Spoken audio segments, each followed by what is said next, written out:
కార్తీక మాసం ప్రారంభమయ్యే రెండవ రోజు వచ్చే విదియ తిథిని యమద్వితీయ జరుపుకుంటారు. తోడబుట్టిన ఆడ సంతానాన్ని భగిని అంటారు.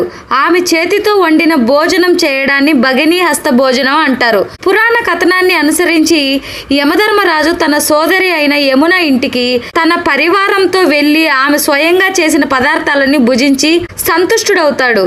సంతోషంతో ఆమెని వరం కోరుకోమనగా ఎవరైతే కార్తీక శుద్ధ విదియ రోజున తమ సోదరి చేతి భోజనాన్ని స్వీకరిస్తారో వారికి యమబాధలు కలగకూడదని వరం కోరుకున్నది. యమధర్మరాజు సంతోషంతో ఆమె కోరిన విధంగా వరాన్ని ప్రసాదిస్తాడు. ఈ కథ వెనుకున్న అంతరార్థాన్ని పరిశీలిస్తే వివాహమైన స్త్రీ అత్తవారింట ఎలా ఉన్నదో కనీసం సంవత్సరానికి ఒక్కసారైనా వెళ్ళి అక్కడ స్థితిగతులు క్షేమ సమాచారాలని ఆమె పట్ల వారి కుటుంబ సభ్యుల ప్రవర్తనలని ప్రత్యక్షంగా తెలుసుకోవడానికి సోదరులు వారి ఇంటికి వెళ్తారు. తండ్రి తర్వాత అన్నదమ్ములే తండ్రితో సమానం కావున ఈ ఆచారం ఏర్పడింది అని తెలుస్తుంది.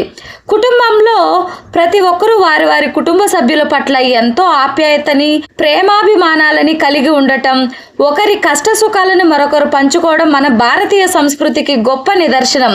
కుటుంబాలు విడిపోకుండా ఉండటానికి ఇటువంటి సామాజిక సంప్రదాయాలు ఎన్నో చూడవచ్చు. ఈ రోజున ప్రతి సోదరుడు వారి సోదరి యొక్క ఇంటికి వెళ్ళి ఆమె ఇంట భోజనం చేసి వారి శక్తానుసారం కట్న కానుకలు అంటే పసుపు కుంకుమ వస్త్రాభరణాలు ఇస్తారో అటువంటి వారికి అపమృత్యు దోషాలు దరిచేరవు, నరక బాధలు ఉండవు. అలాగే ఏ స్త్రీ తమ సోదరులను పిలిచి అన్నం పెట్టి ఆదరిస్తుందో అటువంటి స్త్రీ సుమంగళిగా సుఖ సంతోషాలతో జీవిస్తుందని పురాణాల ద్వారా తెలుస్తుంది. తరువాత నాగుల